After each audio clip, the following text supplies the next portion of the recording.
할렐루야. 6월 11일 수요일 매일 성경 묵상 가이드입니다. 오늘 말씀은 역대상 13장 1절에서 14절의 말씀입니다. 우리나라는 대통령이 당선되면 취임할 때 가장 먼저 찾는 곳이 있습니다. 바로 국립현충원이죠. 그곳에 가서 우리나라를 위해서 희생하신 순국 선열들에게 묵념을 하고 그렇게 합니다만, 이러한 건 모든 나라의 하나의 절차라 생각이 되어집니다. 각기 다른 어떤 절차들이 있습니다만은, 자, 오늘 말씀해 보면 다윗이 왕으로 세움받은 후에 가장 먼저 한 일이 있다고 나옵니다. 그 일을 행하는데 바로 하나님의 궤를 예루살렘으로 옮겨오려 했다는 것이죠. 이게 다윗의 마음이었던 거예요. 지금 하나님의 궤는 어디 있느냐? 기럇 여아림에 있었습니다. 하나님의 궤가 왜 기럇 여아림에 있었을까요? 가나안 땅에 들어오고 나서부터 이제 계속적으로 그렇게 있었는데, 사울이 왕이 되었을 때에 왕의 도성에 있어야 하는 게 아닌가, 사울도 왕이라면 이 하나님의 궤를 자기 도성으로 옮겨와야 하는 게 아닌가 싶습니다. 그러나 그렇지 않았던 거죠. 하나님의 궤는 사울의 통치 기간 40년 동안도 내내 기럇 여아림에 있었던 겁니다. 다윗은 이 사울에 비해서 그렇지 않았기 때문에 아마 하나님의 궤를 왕이 되자마자 이거는 왕도로 옮겨야 되지 않냐 하는 것으로 이렇게 생각을 했던 것 같습니다. 다윗이 이스라엘 왕이 되었을 때에 이스라엘은 사실 정치적으로 종교적으로 극심한 혼란기에 빠져들었습니다. 왜냐하면 백성들의 요구에서 세워졌던 왕이 블레셋과의 전쟁에서 죽음으로 말미암아 우리 왕이 죽었다. 아니, 우리가 왕을 세우면 우리나라가 강해지고 이기는 거 아니냐. 왜냐하면 이스라엘 왕을 요구하였을 때 이유가 그거였거든요. 그들이 왕이 세워지면 왕은 모든 백성들을 대표해서 앞서 싸워서 이 나라를 구원할 것이다. 그렇게 생각을 했거든요. 그러나 어땠습니까? 왕은 과거 15년 전 블레셋 골리앗과의 싸움에서조차 그 앞에서 벌벌 떨며 두려워했고, 급기야 블레셋과의 길보아산 전투에서 전사하고 만 거죠. 왕이 있어봤자 아무 소용이 없었던 것으로서 이제 왕정은 실패로 돌아가는 듯 했고, 하나님의 궤는 전장에 가져왔는데 패함으로 블레셋에서 뺏기는 등 오히려 종교적으로 사사시대보다도 더 침체기에 빠져들었다는 것이죠. 이런 상황 가운데 다윗은 이스라엘의 온전한 회복을 위해서 종교적 회복을 먼저 시도하고 있는 겁니다. 믿음이 하나가 되어야, 하나님 중심이 되어야 한다는 것을 보여주기 위함인 거죠. 하지만 본문 전체에서 보면 그 일은 순탄하게 진행되지 못합니다. 왜 그렇게 된 걸까요? 서두에 나오는 내용을 먼저 보면 하나님이 다윗의 궤를 예루살렘으로 올리기 위한 계획이 나옵니다. 1절에 보면 다윗이 천부장과 백부장 모든 지휘관들과 의논하여서 이 일을 계획했다라고 결정하죠. 우리가 이스라엘의 온 땅에 남아있는 우리 형제와 또 초원이 딸린 성읍에 사는 제사장과 레위 사람에게 전령을 보내서 우리에게 모이게 하고 우리가 하나님의 궤를 우리에게 옮겨오자. 여기 보면 우리가 해보자.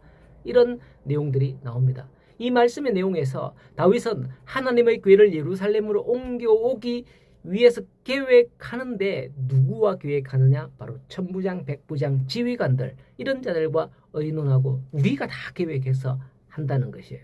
하나님의 궤를 옮겨오기 위한 그런 군사작전과 같은 거죠. 그 계획은 7절에 보면 하나님의 궤를 새 수레에 싣고 아비나답의 집에서 나오는데 라고 합니다. 새 수레 좋습니다. 좋죠. 새 수레.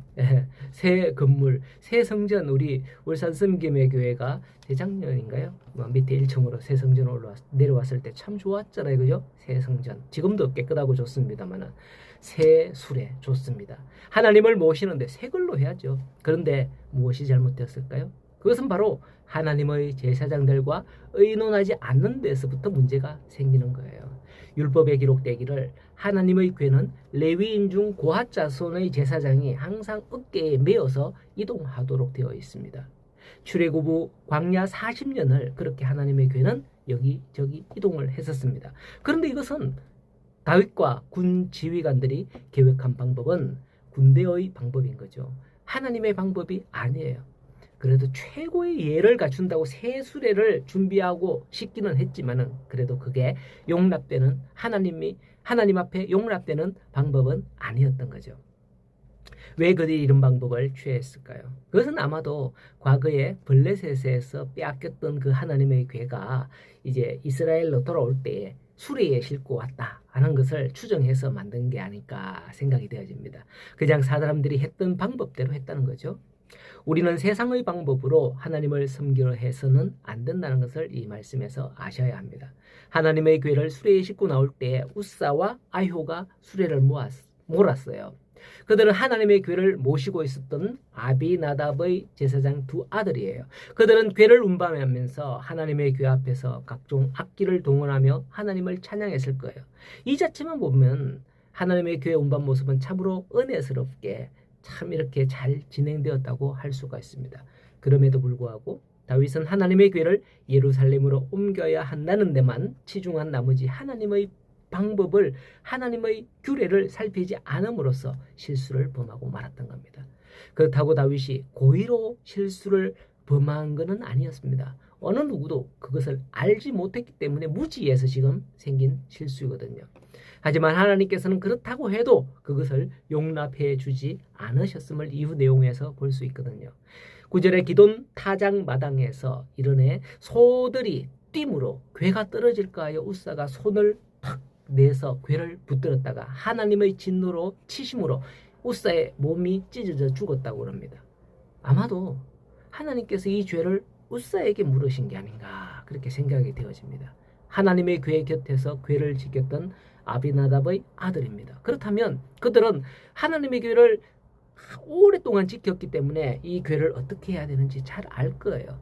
그들은 율법을 읽었을 것이고 어떻게 해야 함을 이미 알았을 수 있어요. 그런데 그럼에도 불구하고 이렇게 행한 데에는 하나님의 진노가 우사에게 쏟아진 것이다 이렇게 생각해 볼 수도 있습니다. 그건 성경에 기록되지 않았기 때문에 제 생각이에요.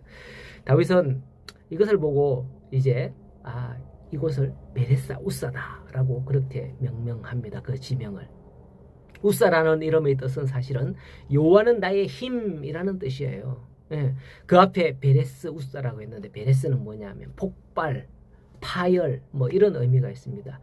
여호와는 나의 힘이라는 이름을 폭발시켰다, 파열시켰다 이런 말이죠. 이 명칭은 하나님의 거룩함과 진노 그리고 언약궤를 함부로 다룰 수 없음을 상징적으로 보여주는 그 명칭이 된 것입니다. 이 일 후에 보면 하나님의 궤가 다시 오벳 에돔의 집으로 가게 됩니다. 그런데 13절에 보면 오벳 에돔의 집으로 메어 가니라 하죠.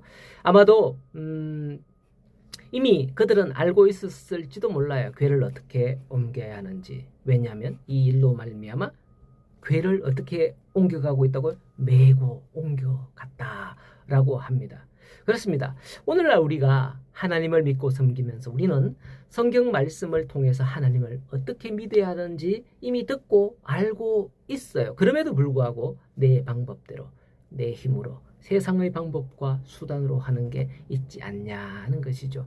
오늘도 하나님의 뜻, 하나님의 방법으로 믿으며 나아가는 우리 모든 성도님들의 하루에 축복된 삶이 되기를 간절히 소원합니다.